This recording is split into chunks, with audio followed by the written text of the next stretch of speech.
Good morning, everybody. Welcome to Treya Tarot. This is the collective weekend read for March 7th through 9th, 2025. I woke up this morning in a strangely positive mood. So I'm using having a little trouble shuffling, but I'm using the Universal Weight Tarot today. I'm going back to basics. Mostly, I'm just looking to ground what I'm picking up on an emotional level. Things feel better than they have over the past couple of days. So something shifting in the general feels. So if you like these readings, you know what to do. Subscribe, like, comment, the usual. Let's see what we have coming out for this weekend. Knight of Swords, not surprised to see that. There's definitely a directness happening here. Now, to explain how I set up my table, obviously left hand feminine, right hand masculine energy. I tend to use those as directional points in terms of situations. So different themes come up with different cards depending on which directions they're pointed in, things like that. Okay. Yeah. There is definitely a theme here of working through discernment process. Okay. So obviously with the Two of Cups, this is a love reading. Or it's a fulfillment reading if it's not about relationships for you or it doesn't resonate that way specifically for you. But I could see this coming up as the way in which we offer ourselves into our community as well. But to read it the more direct way, essentially the Knight of Swords is leaving. This energy is moving away from the scenario. What's good about that is the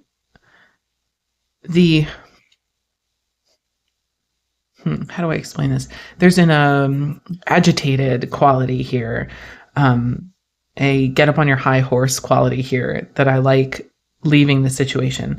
But what it's leading into, because this directness, this clarity that the Knight of Swords can bring forward about whatever circumstance is happening in your relationships, is leaving room for confusion, which I don't love.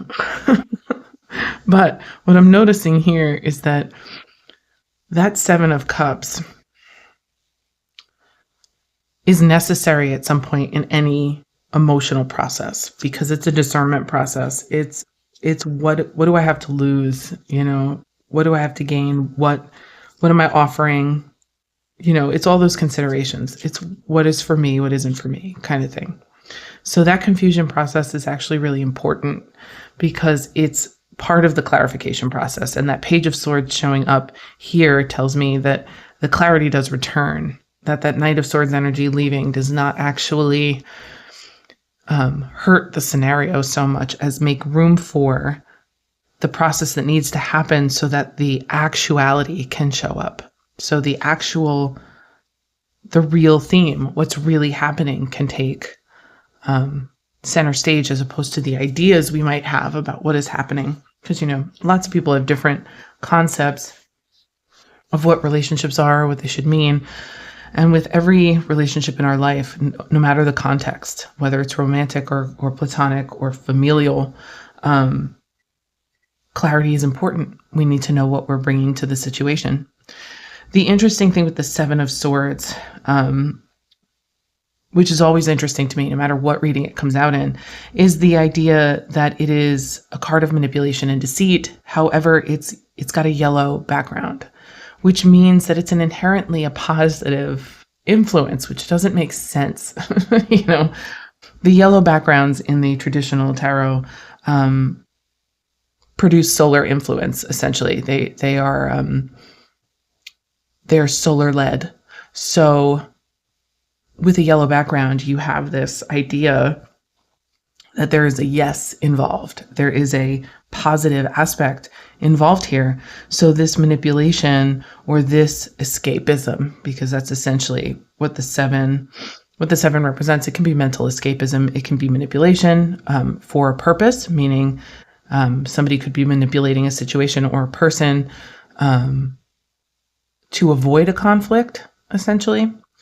But the overwhelming theme there is that this mental twisting that is happening here is happening to disarm a situation instead of inflame it. Now, this is going to sound strange, but this is what I think this means here. I think that many of us might be coming up against a redefinition process of what it means to be in relationship with other people. I think that paradigm shift may require us to have a very close eye on our mental processes and our overreactions. That the 7 of Swords could actually be a really good influence for, meaning if you understand that you're trying to disarm your own overreactivity instead of trying to disarm another person or manipulate another person, because this confusion here, this is within us as individuals, okay? This is in our mental process. This is in our emotional process. So essentially, to get through the confusion, you may have to keep a close check on the part of you that wants to run. And you keep a close check on the part of you that wants to escape by considering new possibilities, new ideas, new ways forward, new things that could be possible.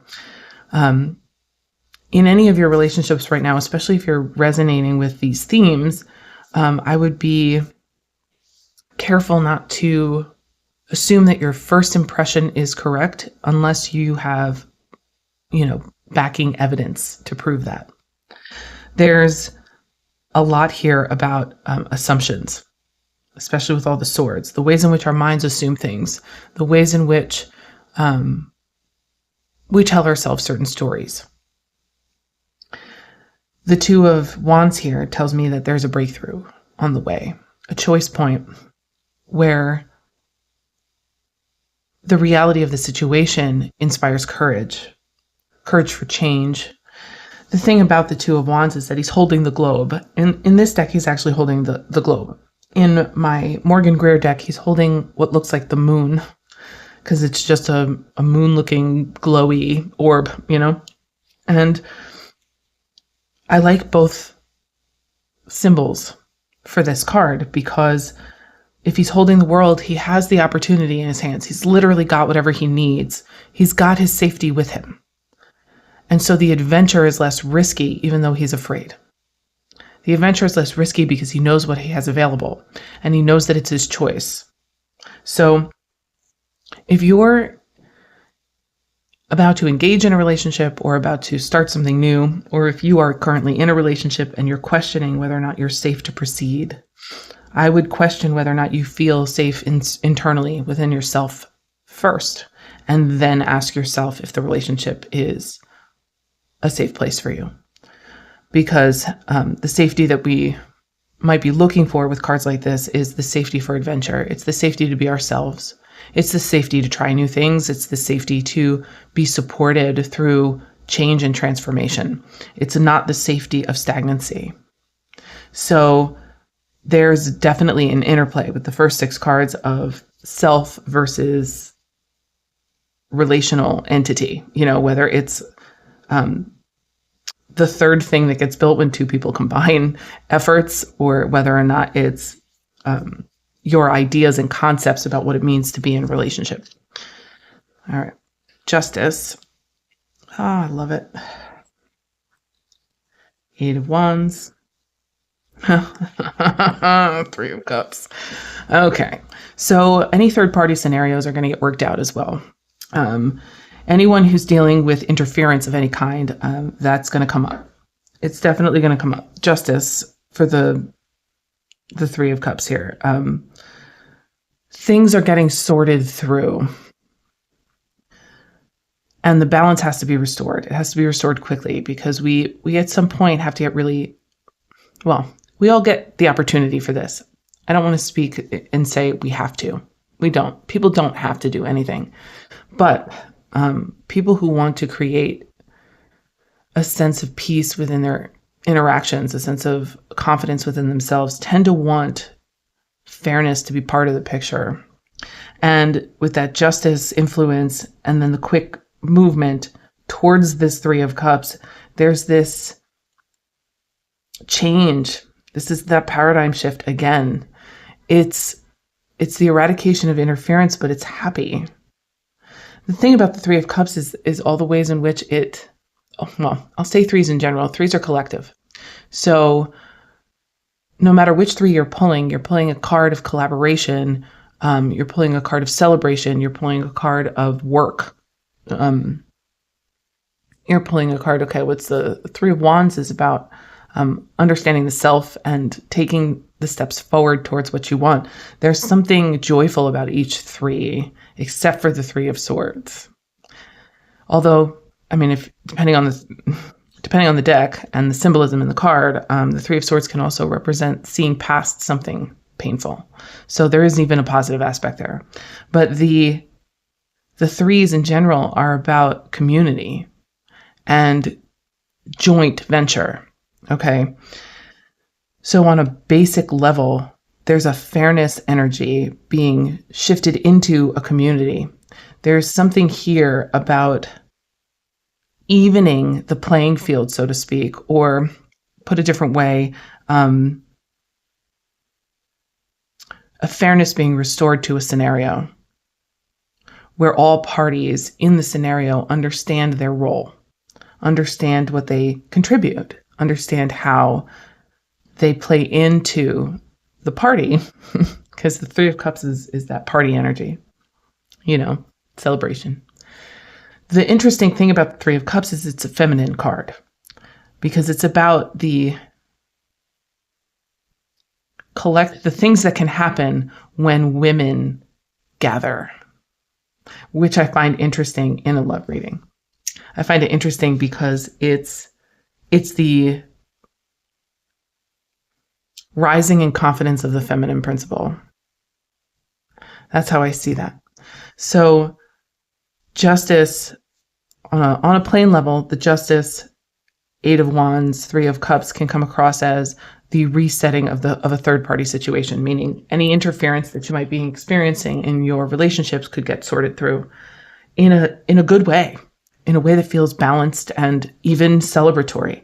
So there's this potential here for relief and release from different kinds of thought patterns. Now, the thing is because of all the swords cards, the interference is probably mental. If it's physical and it's another person, then it's parties working through issues that they have by communicating those thoughts.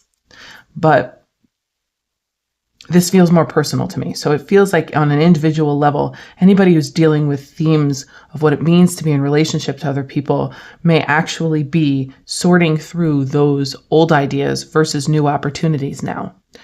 So the paradigm is shifting. The paradigm of relationship is shifting. And you may find that you have a totally different perspective after this. Five of Cups. Yeah. Six of Swords. Okay. So this is one hurdle in a process. Being that this is one hurdle in a process, we have Five of Cups, which is this grief, loss, sadness, right?